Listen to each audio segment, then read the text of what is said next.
ओम श्री गणेशाय नमः। जय श्री मन्नारायण। जय आदिशक्ति माता। जय भोलेनाथ। जय माता पार्वती। दोस्तों, आज हमारे साथ एक ऐसी कथा का श्रवण करेंगे जिसमें हम आपको बताएंगे कि शिव जी ने दक्ष को बकरे का सिर क्यों लगाया था। तो दोस्तों, वीडियो को अभी तक लाइक सब्सक्राइब नहीं किया है तो अभी कर लें और कमेंट बॉक्स में जय भोलेनाथ जरूर लिखिए। तो चलिए कथा को प्रारंभ करते हैं। स्वयंभू मनु की 3 पुत्रियां थीं, अकुति, देवहूति और प्रसूति। इनमें से प्रसूति का विवाह दक्ष नाम के प्रजापति से हुआ। दक्ष को 16 कन्याओं की प्राप्ति हुई। इनमें से एक थी सती, जिनका विवाह भगवान शिव के साथ हुआ। उनको किसी संतान की प्राप्ति नहीं हुई क्योंकि उन्होंने युवावस्था में ही अपने पिताजी के यहाँ देह का परित्याग कर दिया था।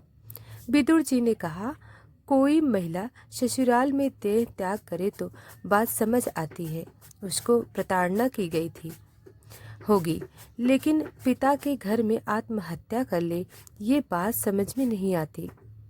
मैत्रेय जी कहते हैं, एक बार देवताओं की बड़ी सभा लगी हुई थी। दक्ष जो सती के पिता हैं, उस सभा के सभापति थे। दक्ष जब सभा में आए, सभी लोग उठकर खड़े हो गए। 2 लोग उठकर खड़े नहीं हुए, ये थे भगवान शंकर और ब्रह्मा जी। दक्ष द्वारा शिव जी का अपमान। दक्ष ने सोचा, चलो ब्रह्मा जी तो पिता हैं, वे खड़े नहीं हुए तो क्या, पर शंकर जी तो दामाद हैं और दामाद पुत्र के समानता है।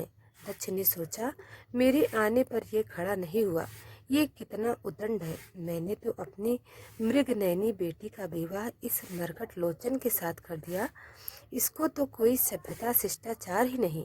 इस तरह से दक्ष ने भगवान शिव को बहुत अपशब्द बोले और खूब गाली गलौज किया।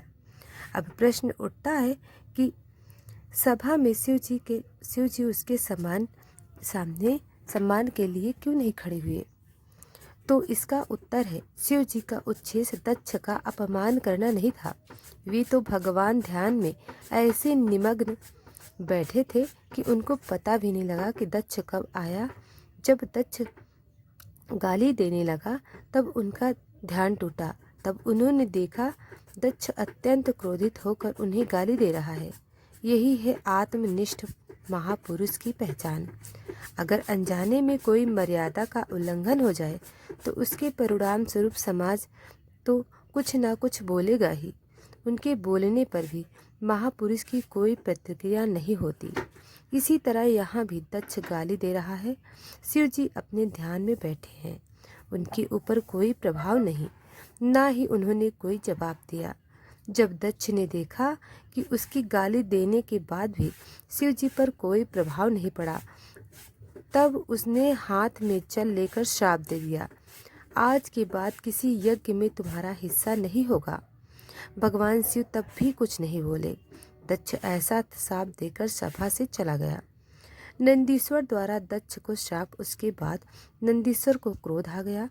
उन्होंने दक्ष को श्राप दिया, मेरे आराध्य को तू अकारण श्राप दिया। तू इतनी देर से मैं कर रहा है। मैं शिव का ससुर हूँ, मैं सभापति हूँ। अगले जन्म में इसको बकरे का जन्म मिलेगा, फिर जीवन भर मैं करेगा। ये बात हम सबके लिए, यदि हम ज़्यादा मैं करते हैं तो अगला जन्म किसका मिलेगा, बकरी या बकरा बनना पड़ेगा।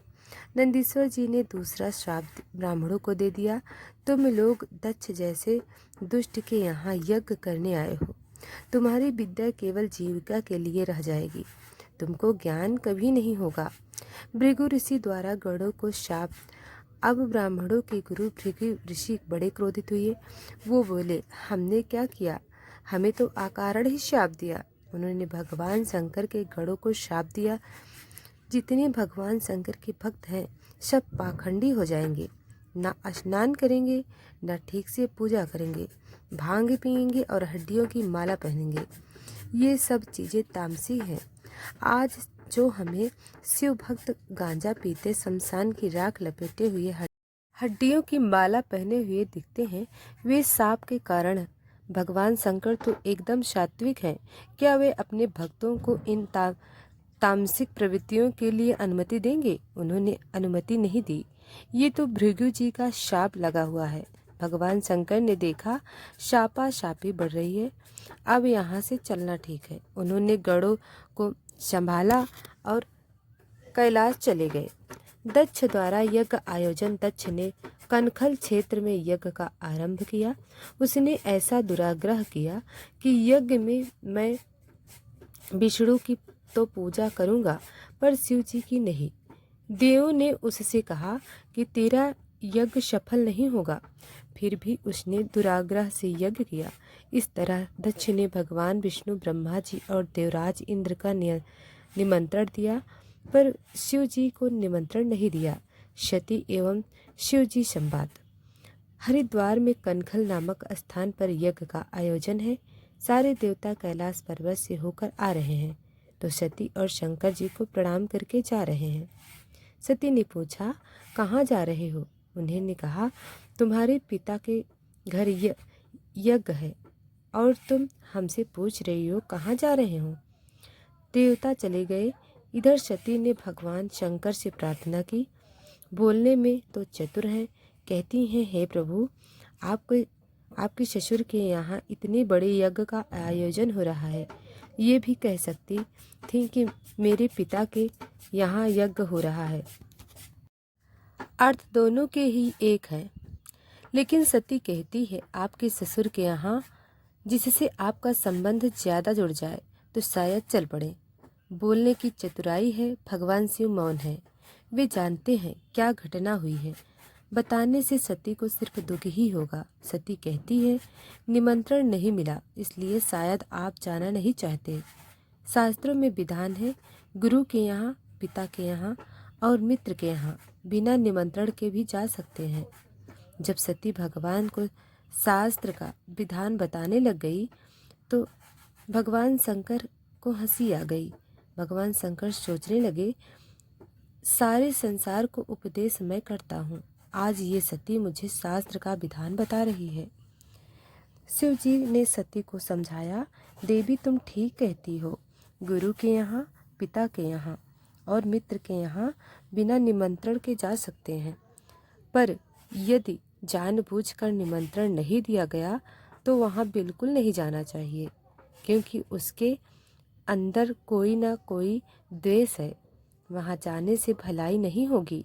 अतः मेरी सलाह है, तुमको अपने पिता के यहाँ इस समय नहीं जाना चाहिए।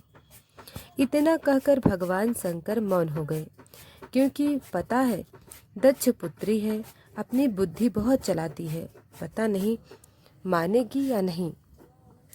सती के अंदर द्वंद्व चल रहा था। पति को याद आए तो अंदर, पिता की याद आए तो बाहर। समझ नहीं आ रहा था कि करूँगा क्या। ऐसे अंदर बाहर कर रही थी। फिर उनको गुस्सा आ गया। भगवान शंकर की ओर और लाल लाल नेत्रों से देखते हुए बिना बताए चल पड़ी। भगवान शंकर ने गरुड़ को आदेश दिया, तुम्हारी मालकिन जा रही है, तुम भी साथ में जाओ। नंदी को ले जाओ और सामान भी ले जाओ, क्योंकि अब ये लौटने वाली नहीं है। देखिए शंकर, भगवान शंकर अपनी पत्नी को नहीं समझा पाए। आपकी पत्नी आपकी बात ना माने तो दुखी मत होना। सोच लेना कि ये सृष्टि की परंपरा है। ब्रह्मा जी अपने बेटों को नहीं समझा पाए, शंकर जी अपनी पत्नी को नहीं समझा पाए, तो आप क्यों दुखी होते हो? ये दुनिया ऐसे ही चलती है। सती द्वारा देह त्याग।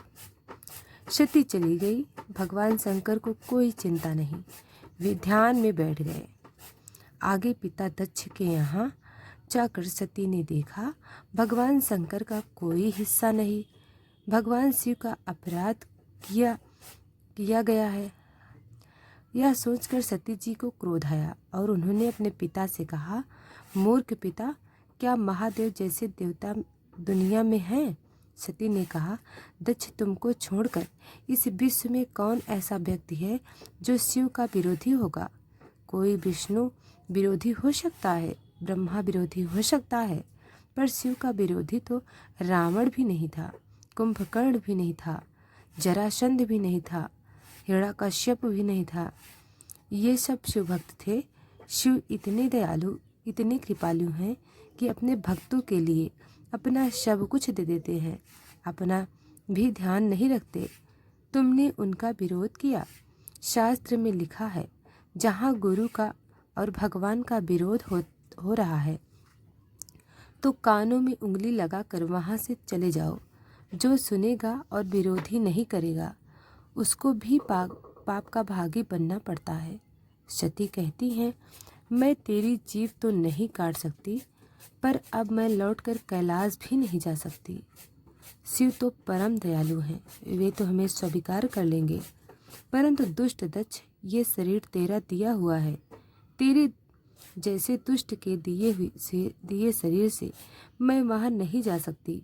वो मुझे दक्ष पुत्री कहकर बुलाएंगे तो मेरे लिए मरने के समान हो जाएगा।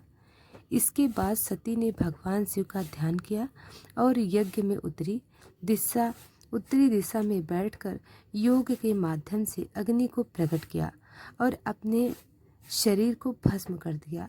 अब तो हाहाकार मच गया। शिव जी के रुद्र यज्ञ का विध्वंस करने लगे। भृगु जी ने देवताओं को प्रकट किया और रुद्रगणों को मार मार कर भगा दिया। शिव जी द्वारा वीरभद्र को यज्ञ विध्वंस की आज्ञा। ये समाचार जब नारद जी को मिला, नारद जी ने भगवान शिव को बताया, प्रभु सती की ये दशा हुई है। अब भगवान शिव को रोष आया। शिव जी को अपने अपमान पर क्रोध नहीं आया, पर आज सती का अपमान हुआ तो ये भयंकर क्रोध आया। उन्होंने अपनी एक जटा उखाड़ी और जमीन पर पटक दी। उससे एक विलक्षण पुरुष प्रकट हुआ, जिसके 3 नेत्र थे, भयंकर विशाल शरीर वाला था, हाथ में त्रिशूल लिए। ये वीरभद्र भगवान थे। वीरभद्र ने शिव जी को प्रणाम किया और बोला, क्या आदेश है? शिव जी ने कहा, एक ही आदेश है, दक्ष को मार डालो, यज्ञ का विध्वंस कर दो। वीरभद्र जी उत्तराखंड होते हुए हरिद्वार की तरफ पहुँचे। अपराह्न का समय था, दोपहर के 3 बज रहे थे। यजमान लोग विश्रामशाला में थे, पंडित और देवता लोग यज्ञशाला में थे। वहां जाकर वीरभद्र ने यज्ञ का विध्वंस कर दिया। यज्ञशाला के डंडे उखाड़ दिए, बांसों से यजमानों की, देवताओं की, पंडितों की पिटाई की। यज्ञ में भगदड़ मच गई। वीरभद्र ने 4 लोगों को पकड़ लिया, एक तो यजमान दक्ष को, एक आचार्य भृगु जी को जो यज्ञ करा रहे थे, और जो देवता जो शिव के विरोधी थे, पूषा और भक्त। सबसे पहले दक्षिणा आचार्य को मिली। शास्त्रों में कहा गया है, आचार्य को डबल दक्षिणा दी जाती है। उनकी दाढ़ी और मूछ एक साथ उखाड़ दिए, क्योंकि वो अपनी बड़ी बड़ी दाढ़ी फटकार करके शिव जी को सजा देने के लिए इशारा कर रहे थे। अब पूषा के दांत निकाल दिए, क्योंकि जब दक्ष शिव जी को गाली दे रहा था, पूषा अपने बड़े बड़े दांत निकाल कर हंस रहा था। इसका अर्थ है, यदि हम अपने शरीर की किसी भी इंद्रिय का उपयोग दूसरे के अहित के लिए करेंगे तो वो अंग बेकार हो जाएगा। पूषा दांतों का दुरुपयोग किया। भग देवता की आंखें निकाल ली, क्योंकि वो दक्ष को आंखें से इशारा कर रहा था, और गाली दी और गाली दो। और अब वीरभद्र ने दक्ष के गले पर तलवार मारी, पर वो मरा नहीं। वीरभद्र ने भगवान शिव का ध्यान किया और दक्ष की गर्दन मरोड़ तोड़ डाली, फिर उसके सिर को हवन कुंड में भस्म कर दिया। इस तरह से दक्ष का यज्ञ विध्वंस हो गया। इसलिए हुआ क्योंकि ये यज्ञ धर्म की दृष्टि से नहीं था, ये तो शिव जी का अपमान के लिए था। यहाँ सीखने की बात यह है, यदि किसी कार्य का आरंभ गलत भाव रख कर किया जाए तो वह कार्य सफल नहीं होता। ऐसे बहुत से काम होते हैं, बाहर से दिखाई देगा जैसे ये धर्म का काम हो रहा है, पर उनका उद्देश्य गलत होने से वो अधर्म का काम होता है। यज्ञ विध्वंस होने के बाद ब्रह्मा जी सभी देवता को लेकर शिव जी के पास पहुँचे और उनसे प्रार्थना करने लगे। भगवान शंकर के पिता ब्रह्मा जी हैं। शिव जी बोले, पिताजी आप प्रार्थना मत करिए, आप आज्ञा करिए, क्या करना है। ब्रह्मा जी ने कहा, देखो यजमान को जीवित कर दो। दक्ष यज्ञ पूरा किए बिना मर गया। भृगु जी की दाढ़ी मूछ अभी तक नहीं आई है, उनको दाढ़ी मूछ आ जाए ऐसी व्यवस्था कर दो। पूषा को दांत मिल जाए, भग देवता की आंखें मिल जाए, बस हम इतना ही मांगते हैं। भगवान शिव हमेशा अपनी मस्ती में रहते हैं। बोले, अभी कर देता हूँ, इसमें कौन सी बड़ी बात है। अपने एक गण को बोला, किसी बकरे का सिर काट कर ले आओ। बकरे का सिर ही क्यों मंगाया, हाथी का सिर किसी का भी मंगा लेते। भगवान शिव ने सुना था कि नंदीश्वर ने दक्ष को शाप दिया है कि अगले जन्म में ये बकरा बनेगा। भगवान शिव ने सोचा, अगले जन्म में क्यों इसी जन्म में बना देते हैं। बकरे का सिर मंगाया और दक्ष के शरीर में जोड़कर उसे जीवित कर दिया। दक्ष जीवित हो गया। उसने भगवान की स्तुति की और क्षमा याचना की। सती जी का पुनर्जन्म। सती माता ने फिर से पार्वती के रूप में जन्म लिया, फिर कठिन साधना की और भगवान शिव के साथ उनका विवाह हुआ। अब उनकी बुद्धि अडोल थी। सती जी अब पार्वती के रूप में भी ज़्यादा बुद्धि नहीं लगाती हैं। वे जानती हैं जो पहले हुआ वे ज़्यादा बुद्धि लगाने के कारण हुआ। शिक्षा, कोई भी सत्कर्म यदि गलत भाव रखकर किया जाता है तो वह सफल नहीं होता। जो ज़्यादा मैं करता है वह बकरे में जन्म लेता है। दक्ष भी बकरे का मुँह लगा। जो एक देवता की आराधना करेगा और दूसरे का अपमान करेगा उसकी वही दशा होगी जो दक्ष की हुई है। तो दोस्तों, वीडियो को पसंद आई हो तो वीडियो को लाइक और